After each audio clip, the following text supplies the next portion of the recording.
Welcome back to Prestige Motorsports. Today we want to cover a couple of things on the Holley Terminator X. So the first one is how to update the firmware. I refrain from saying properly update it, but probably the most economical or foolproof way of updating the firmware in the ECU, and also how we're going to update the SD card in the handheld. Also, we'll cover what we save on this SD card if it's our engine that you're getting from us, and also some of the complications that can happen when you're updating the firmware, which will be kind of covered why we do it the way that we are suggesting. Okay, so let's just start with, for instance, if you purchased an engine from us at Prestige, maybe it was a year or two ago, and the ECU has the version 1 software build, we'll just say 120. Today, you want me to get online and remotely access it. What's going to happen is you're going to go to Holley's website, you're going to download the latest software, which is probably Terminator X V2 version 2, and the latest build as of today is build 80. So what's going to end up happening is you're downloading that software and it's not going to allow us to communicate with that ECU or make changes. So what we're going to want to do is retrieve that ECU data and save it, and then we're going to have to basically wipe the computer clean and put in the updated firmware. This is very important because we don't want to lose the original tune that we provided you. So if we look close at the computer here, I've pulled up a version 1 software. Software is what's on your laptop, and there's a message. The minimum software version to operate is 2.0 build 55. Well, that means we need obviously the newer software. If we were to go into this help section, it'll say about Terminator X, and you're going to see it's build 1, version 1, build 102. So obviously that's why we cannot communicate with this. If I jump over down here, we have the V2. So here's the second message. So now I've pulled up X2 software in the Holley or on our laptop, and now it says minimum ECU firmware version to use this software is 2.0 build 80. So obviously the firmware version in the ECU is build 70, so it's older. We always update them here to the latest at that given day, but so for that reason, obviously we're going to now have to grab and update the ECU. What we want to stay away from doing is updating it through the laptop. Let me say that again. Let's not update the firmware through the laptop. Reason is there could be things running in the background on the laptop.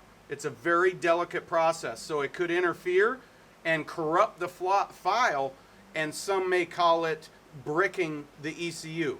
We'll have another video on how to unbrick it, but we want to avoid that, so we're not going to use the USB cable. We're going to do it all through the handheld. That's going to be the most successful way. So we're going to take this SD card out of the handheld and we're going to put it in our laptop.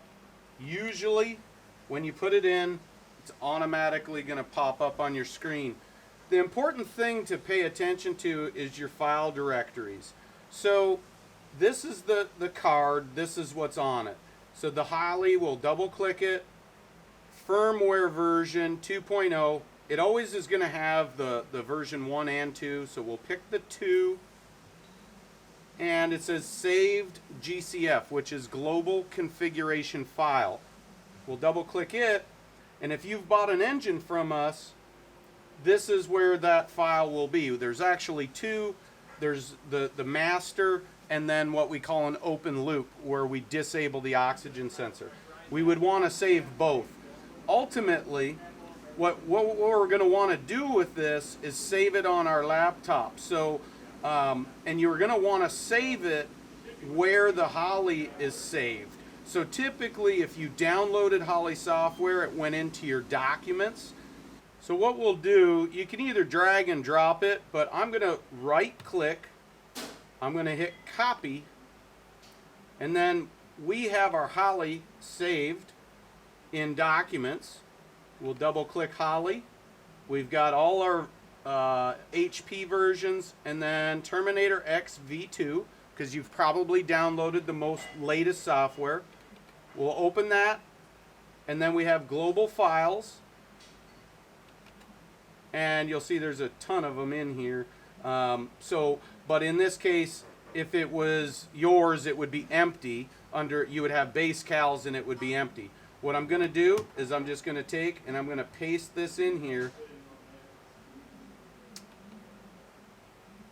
And you'll see it populated 347, so our 347, 500 horsepower Borla induction. So we've now saved the tune that was on the SD card to our laptop. Okay.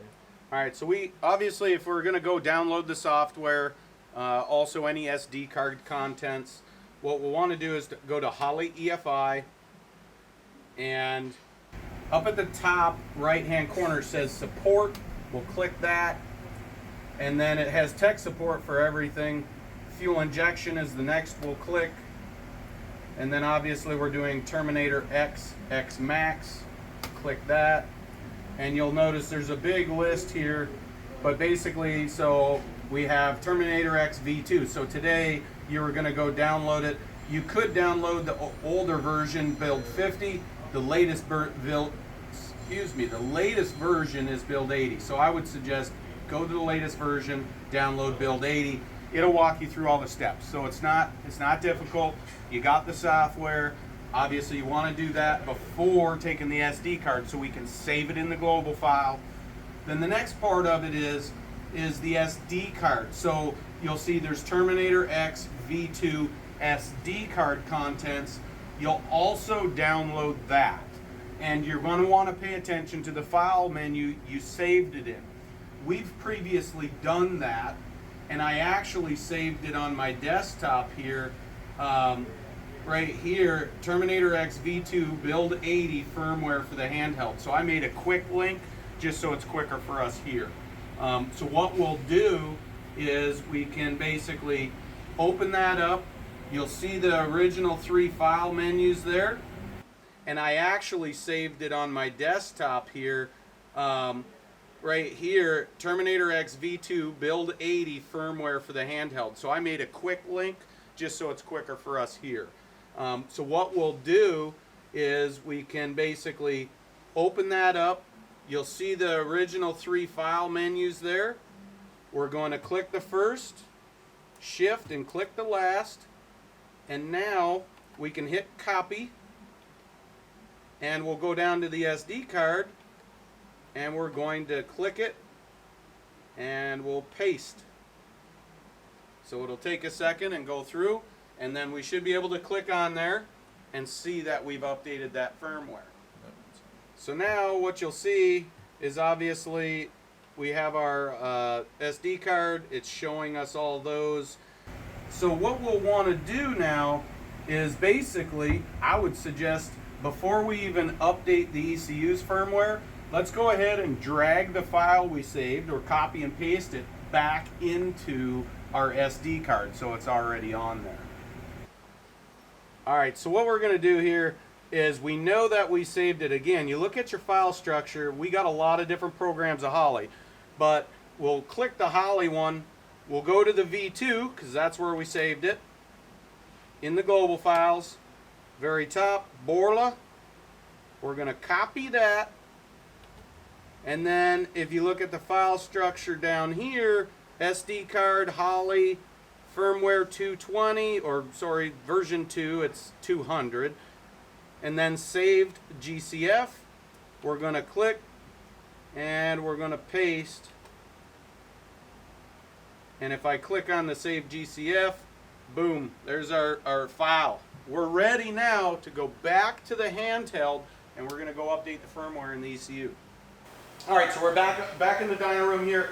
First thing I'm going to point out, if you've got a vehicle maybe that an installer put our engine in, wasn't us. Hopefully they would tell you where the CAN cable is.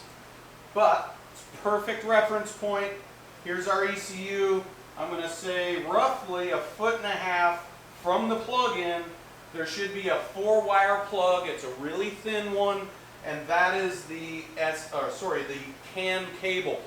We usually supply a splitter, so we can plug in both the handheld and a tuning cable to the laptop, because we offer the service after the sale, do any remote tuning, fine tweaking in the vehicle. So I had our USB cable plugged in from the dyno console, so I unplugged that because I don't have a splitter, and I'm going to go ahead and plug in the handheld. Alright, so I plugged the SD card in. It went through its old setup menu, said pull it out, stick it back in to reboot, and now it says TPS auto set before startup. We'll hit OK. And so basically we'll go into our file structure and ECU firmware hardware, and basically it's showing us build 70, so we want to hit update ECU firmware. So boom, it's going to go ahead and do it. So it says it's done, it's okay. Now you can see firmware version build 2.0, or version 2 build 80. So we'll go back to the home screen, wizards, file, global configs. You'll see that we saved our Borla. We're going to hit upload to ECU, click it, and we'll cycle the ignition off as it says, and you're in business. So the quick recap here is, basically when you update the firmware, do it through the handheld. Get the updated SD card contents saved on the SD card and update the firmware through the handheld. Try to avoid doing it through the laptop. Obviously, we've shown you how to save our tune, update the firmware, how to reload our tune. Reason for all this is, it's possible you're going to want to plug into your laptop, call me or one of our other technicians to do a team viewer, log in, and we'll remotely access your ECU. Your ECU is now up to date, assuming it was out of date. We can now communicate with it and link up and make any small changes or adjustments as needed. Again, stay away from updating the firmware with the laptop, because that's essentially a good way to brick the ECU. For whatever reason, it stops halfway through and you're done. Thanks for watching. Any more tech tips? Stay tuned.